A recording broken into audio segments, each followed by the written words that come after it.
Mark Donica here with AfterBuzz TV. He beat me to it. Flippin' beat me to it. I'm here with JJ Castillo. We're gonna be talking all sorts of stuff. You may know him as the voice of Mercury on RWBY and a lot of side voices on the other animation shows, right? That's right. I like to refer to him as Mercury, but everyone likes Mercury, so we go with that. Mercury. Mercury. Yeah. It's kind of like a cop name, like Mercury. Or like a substitute teacher mispronouncing. Oh, Mr. Mercury. Like, can I have a little longer on my test? we got him. We totally got him. So season 2 ended with Mercury kind of being like, yeah, we got him, like super like trying to save face in front of the heroes. How far into like acting like a hero do you think Mercury can take it? Do you think he can take it all the way to taking out Team RWBY, or how? It's very weird, you know, because like I've read the scripts, and even I'm still on the fence where I'm like, I know Mercury is a villain, but there's times where he kind of feels like he's a bit of an anti-hero, and I'm curious to see where his whole like arc is going to end up. But I mean, he's a schmarmy little shit, you know. But that's kind of why that's his whole appeal is. And I remember when Miles and Monty and Carrie approached me about it, they were like, yeah, we got this character named Mercury. He's kind of a hipster douchebag, and he's really like sassy, and we think you'd be perfect for it. And I was like, I'll give it a go. But honestly, like I'm a bit cocky, and so there's a little bit of a blur of a line between me and Mercury. So I even went in there going, yeah, like I got this. This is me. Well, that answers my question of how close do you think you are to Mercury? If the creators came to you with that, then that's half of the battle. So they announced that season 3 would be taking place. The Vital Festival is finally happening. Our fans wanted to know. They asked we're pretty sure we're going to. But how do you think a rematch between an actual fight between Pyrrha and Mercury would go?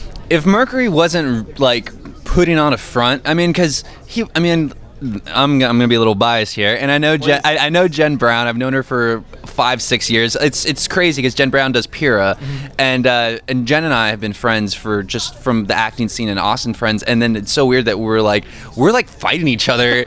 And the greatest, I remember we were watching it at the Alamo Draft House. We were watching all season 2 of RWBY, yeah. and Jen Brown and I ended up sitting next to each other. And whenever Pyrrha and Mercury fought in our seats, we were like acting it out, and who gets to do that? You know, it's so. But since Jen Brown isn't here, and it's just us talking. Yeah, we'll keep it between us, internet. I will say that Pyrrha would look like she was going at probably like 90-100% on that fight, and Mercury he had ulterior motives. So Mercury, he was letting himself loose, and if Mercury was going 100% and really wanted to fight, I think that would have ended up a little different. Well, especially now knowing her semblance, I think the second round is going to go a little bit differently. Yes, and I like I said, I've read some of the stuff from season 3, and there's some matchups coming up, and there's some interesting stuff that you'll find out about Mercury, and kind of like a Lost situation where like you kind of get to see what he was like before he kind of was like a full baddie.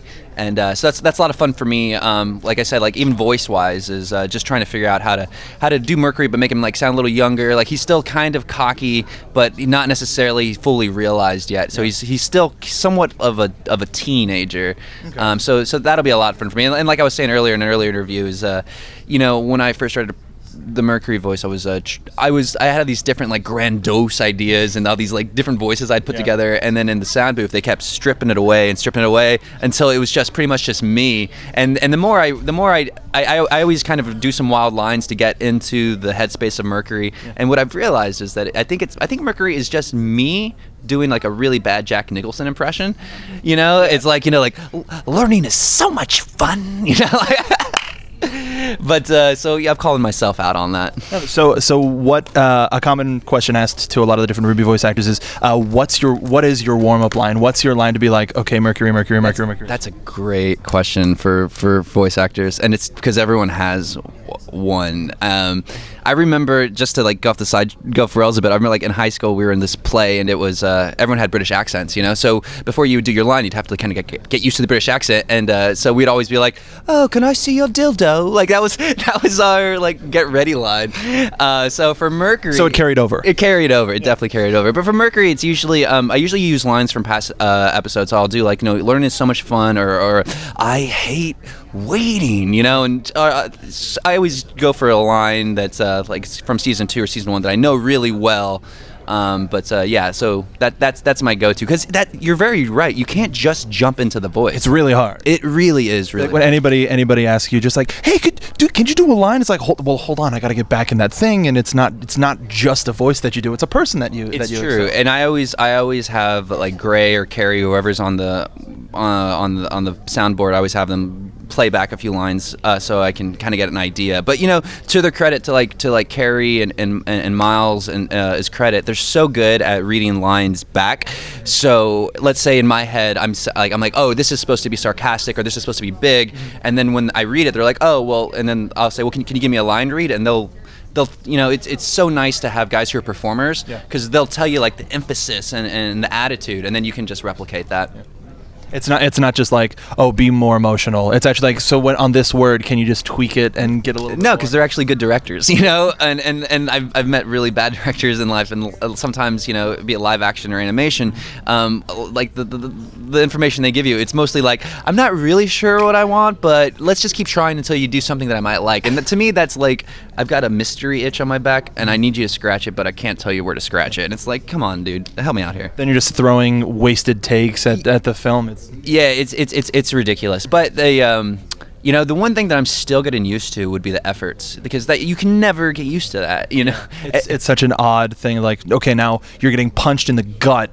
Get all of the air out of your body. Yeah, I remember after the first fight sequence I did, I saw the edit, and I asked like Daniel Fabella, who was doing a lot of editing on it. I said, hey, can I try some more efforts, because I felt like those were all sounded exactly the same, and it was just me calling myself out. And it's like, I really think I could do a better kick. But it's interesting, because you know, there's times where they're like, okay, right now you're running, and then you're jumping up and you're kicking, so you're like, you know, but or in the Pyrrha fight, like Mercury loses his balance, and so like I'm a physical actor, so like I'm in the sound booth, like I'm making myself lose my balance, and that's a small booth too. It's a tiny booth, and I'm like, you know, whoa, but you know, it's very important to for me to really replicate it as best as I can. I'm a stickler, from kind of a control freak, and on my own project, so even on other people's projects, they're like, no, that's fine. I'm like, no, it can be better.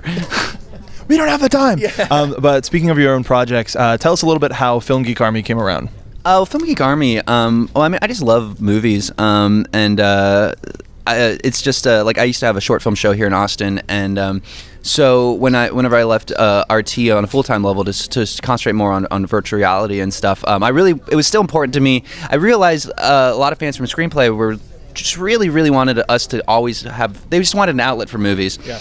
And so it's one of these things where it's like, I don't even care if anyone listens. It's just, it's more of a pet project and a fun time, an excuse for me to interview people in Austin, and that are, or even not even from Austin, that I look up to, or I just have questions that I want to talk to you about their movies, like Zero Charisma or like Linklater and stuff. And it's just been, it's really fun, and it's always so eye-opening when you get these tweets from around the world, and people have your stickers and their shirts, and there's like, you know, on a wall in like in Berlin, and you're like, I mailed that to you with my own hands, and now it's in Germany, and this is just some silly thing I made up, and you love it, you know? Yeah.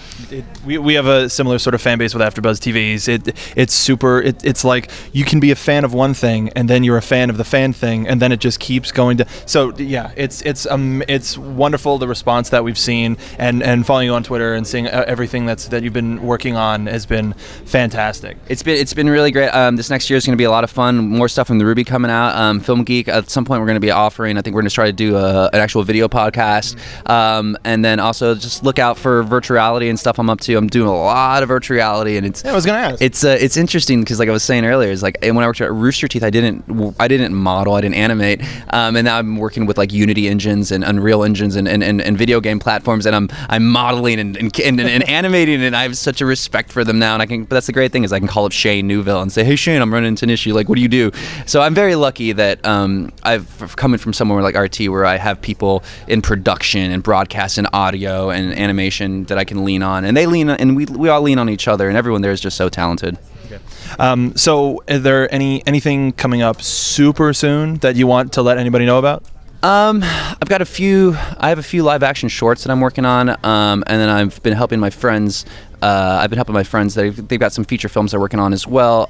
Mostly I would probably keep your ear to the ground for virtual reality stuff, because we've got some secret stuff that like we have NDAs we're not really allowed to talk about. That's but cool. yeah. Even like a teaser of the announcement is a great announcement. Yeah. But there's gonna be some really some cool stuff coming out. But yeah, check it out. Jose Jones Films on the Twitter, and you'll see everything I'm up to. Thank you very much for joining us. Hey, it was a blast. Yeah, and hopefully we'll talk to you again during season 3. Sounds All right. great. So Mark at RTX 2015. We'll see you next time.